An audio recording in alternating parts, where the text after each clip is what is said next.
Bienvenue sur Télé Djibouti dans cette nouvelle édition de votre journal de 15 heures au sommaire de l'actualité. Le chef de l'État a reçu aujourd'hui en fin de matinée la nouvelle ministre éthiopienne de la Défense. Et les 49 migrants bloqués en mer Méditerranéenne arrivent à Malte. Bonjour, merci de nous accueillir chez vous. Nous sommes jeudi 10 janvier 2019. Le président de la République, Ismaël Omar Guelleh, a reçu aujourd'hui au palais présidentiel la nouvelle ministre éthiopienne de la Défense, l'ingénieur Acha Mohamed Moussa, porteur d'un message verbal du Premier ministre éthiopien, Abiy Ahmed. Cette audience a permis à la nouvelle ministre éthiopienne de la Défense une première prise de contact. Le message destiné au président Guelleh consistait en une réaffirmation du Premier ministre éthiopien à œuvrer au renforcement des relations et partenariats déjà privilégiés qui existent entre les deux pays et les deux peuples. Outre ce premier sujet, l'audience servit au chef de l'État et à la nouvelle ministre éthiopienne de la Défense d'échanger sur l'état d'avancement des nouveaux projets en cours de réalisation entre les deux nations. La République de Djibouti et la République démocratique et fédérale d'Éthiopie donc entretiennent des partenariats économiques stratégiques et gagnant-gagnant dans la quasi-totalité des domaines du développement. Dans une intervention faite à la presse, la ministre de la Défense de l'Éthiopie, l'ingénieur Acha Mohamed Moussa, a affirmé que cette rencontre lui a permis de faire un premier contact avec le président Guelleh. Elle a transmis des salutations du peuple et du Premier ministre éthiopien, Abiy Ahmed, au président Guelleh, qui est un leader qui maîtrise bien les grands dossiers régionaux. Elle a précisé donc que les deux pays sont liés par des liens séculaires forts. Écoutez cette fois les propos tenus par le ministre djiboutien de la Défense. Le ministre qui effectue une visite de travail à Djibouti a été reçu en audience par le président de la République. Elle lui a présenté donc les salutations de son frère homologue, le Premier ministre éthiopien, et a transmis au nom du Premier ministre éthiopien les salutations du peuple éthiopien adressées au peuple djiboutien. C'est une relation bien sûr historique, privilégiée que nous avons avec notre voisin l'Éthiopie. Comme Madame la ministre vient de dire, c'est le même peuple, les mêmes valeurs qui sont.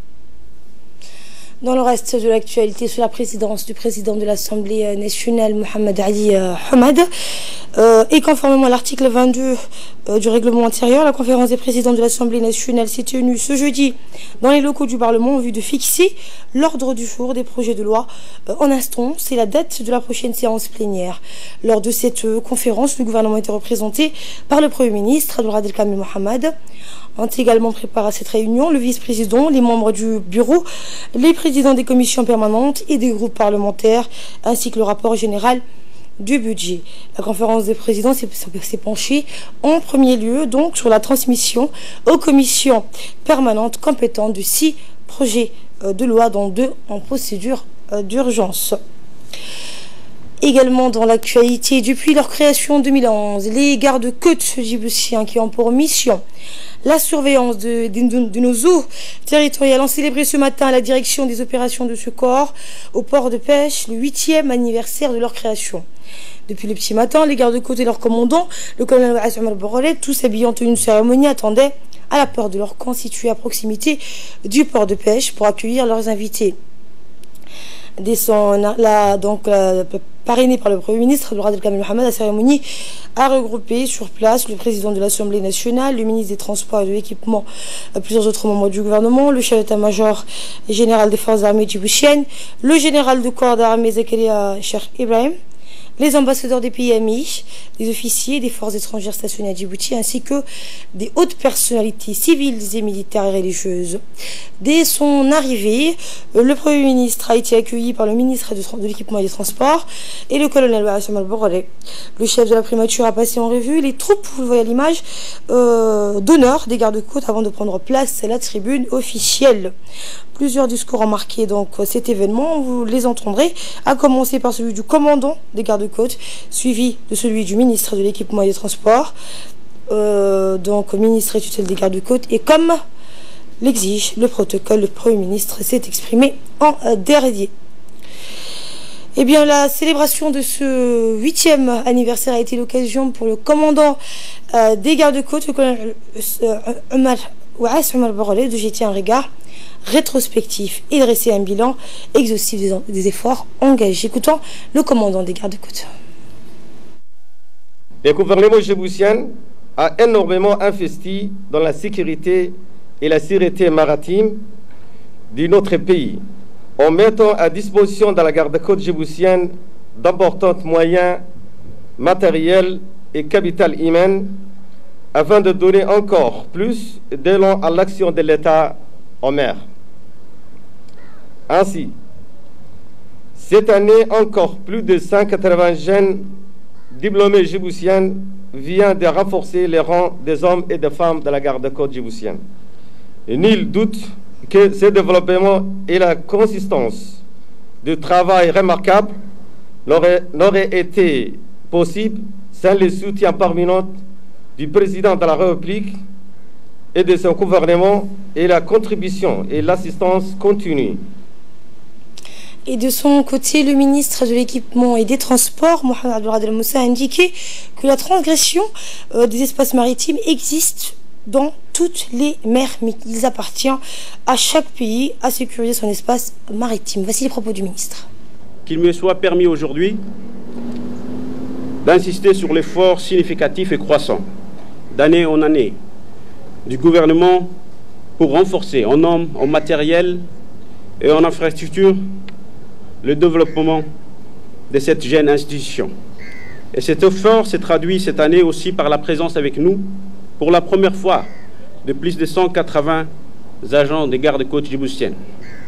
Il est important de signaler la part importante dédiée à la formation des personnels de l'institution à l'intérieur du pays et à l'étranger, à l'aide de nos chers partenaires internationaux qui ont délivré des formations de qualité adaptée. Et prenant la parole en dernier, le Premier ministre Abdelrahman Kamel Mohamed a précisé que l'espace maritime représente un enjeu économique, social et sécuritaire majeur pour notre pays. Écoutons-le. Je suis très heureux de me retrouver à nouveau parmi vous pour célébrer le 8e anniversaire de la création des gardes-côtes, cette institution qui symbolise la volonté du président de la République de confier à une force civile la totalité de la surveillance de la protection de nos côtes. Évoluant progressivement, elle est incontestablement entrée aujourd'hui dans sa phase totalement opérationnelle en se distinguant par l'efficacité de ses opérations. Son bilan en témoigne amplement.